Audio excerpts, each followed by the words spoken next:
You may know that we spend a lot of time not actually designing, but in meetings. So we're in client kickoff, stakeholder meetings. We have meetings with our design team. The actual design work happens between these meetings.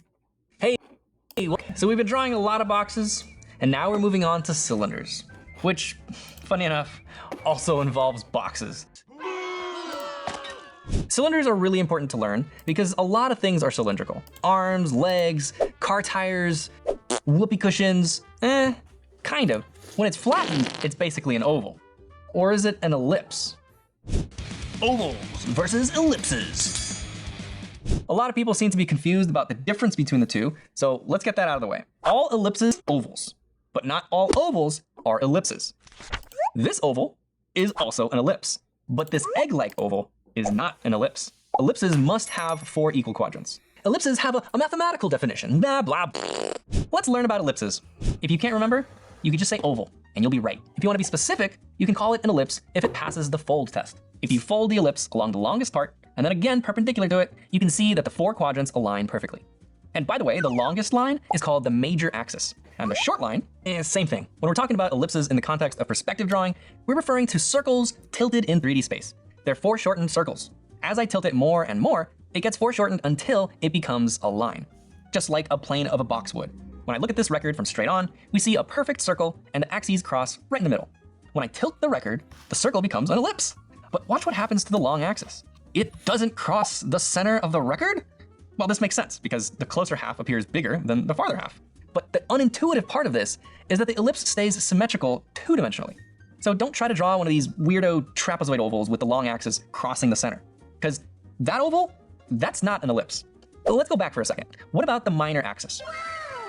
The minor axis is much more helpful in constructing ellipses and cylinders. It always crosses the center point, and it aims directly at the perpendicular vanishing point. I'll show you what that means in a minute. But right now, I gotta tell you about the drawing course. If you're ready, again, that's at Pro.com. Cylinder is basically a stack of ellipses.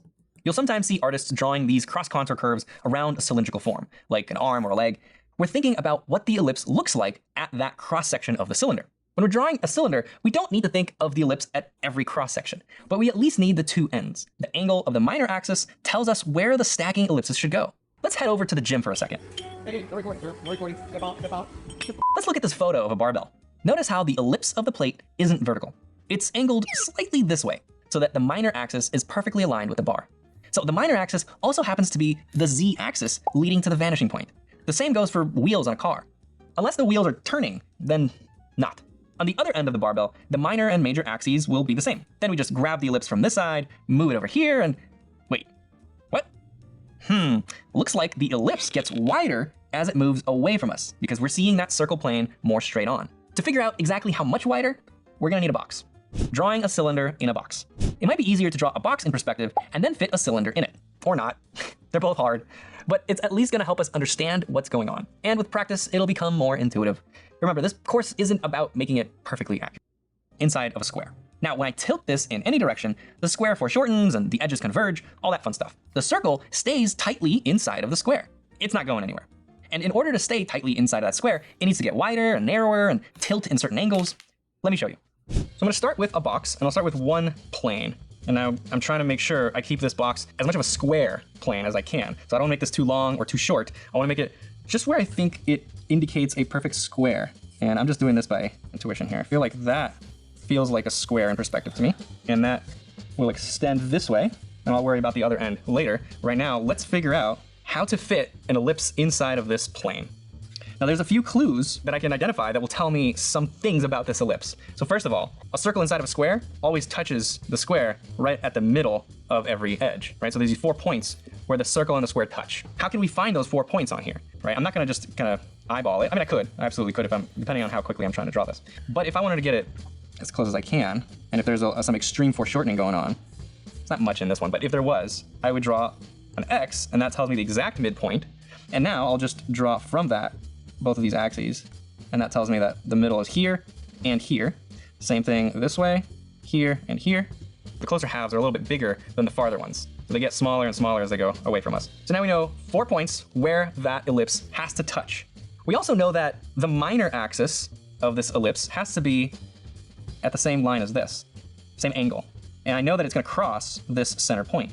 So from here, it's going to go out at the same angle as this.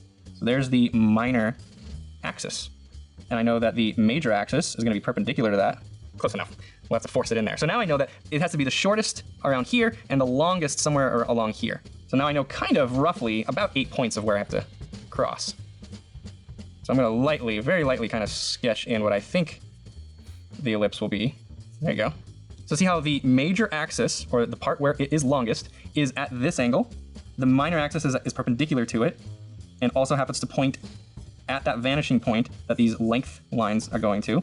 And we happen to touch right on those 4 points. And you'll find that there is only one ellipse that can satisfy all of that criteria that we just learned about. There it is, that's that one ellipse. If I try to angle it in any other direction, it won't touch these 4 points. It just won't do it. This ellipse also is an ellipse and not an oval. It has 4 equal quadrants, right? It's symmetrical both ways. It doesn't necessarily cross. Actually, that's one thing that I just realized I was trying to force it to do, is I put that long axis right on the middle point. It should be a little bit more this way because the middle point of the square is going to be farther away from us. And so right here is actually the middle, the long axis, which actually, now that I look at it, that is actually closer to how I drew the ellipse. I was forced to draw it in that correct spot to make it fit, even though I had marked off that long axis. I had no choice, really. If I drew it this way, I would have not drawn an ellipse. I would have drawn an oval. So there's the center point, the very middle of that square, but the long axis does not cross that. So now, in order to find the ellipse on the other end, let's first figure out what the square looks like on the other side. So let's project these out. I'm going to project these out pretty far, just so that there's a pretty big distance between these two ellipses, and that will make them look more different. Problem is that it's harder to keep these lines straight the farther I go. There's more room for error. Okay, so now I have to kind of, in perspective, figure out how much convergence there will be in this. I'm just going to feel it out. I'm going to ghost in the other edge. Okay, so there's the square on the other side. Notice how this square already pretty obviously more of a square. This one is much more of a squished diamond. But the farther we go back this way, the more we're looking directly at that square. And so it's going to be turning towards us and becoming more of a perfect square. And this just kind of lined up, and I just projected everything, converged things, and then boom, that's just how it works. And now I'm just going to find an ellipse on this square in the same way. This minor axis, if I keep it going, goes right to the middle of this, right? So the two midpoints are at the same angle across from each other as these other ones, right? Because this is pointing at the vanishing point.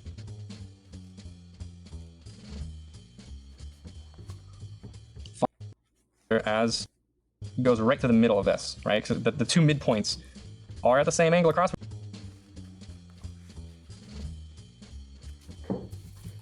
Find the 4 middle points of the 4 edges. So now I know that the ellipse has to touch here. I know the angle of the minor axis. I know the angle of the major axis, which in this case, that major axis is going to actually be very close to that middle. Probably like right here, just like super close, because it's becoming a square. The more of a square we draw, the closer that becomes middle, until it's a perfect square and it's right in the middle. Everything lines up. Okay, so now I know everything I need, and I'm going to sketch in kind of a loose version of this ellipse. And this ellipse kind of needs to be wide, it looks like, in order to fit. So now notice a few things. One, this ellipse is thicker. It's a little bit wider than this one. And it's also shorter. So overall, it's kind of smaller because it's farther in the distance. It's getting smaller.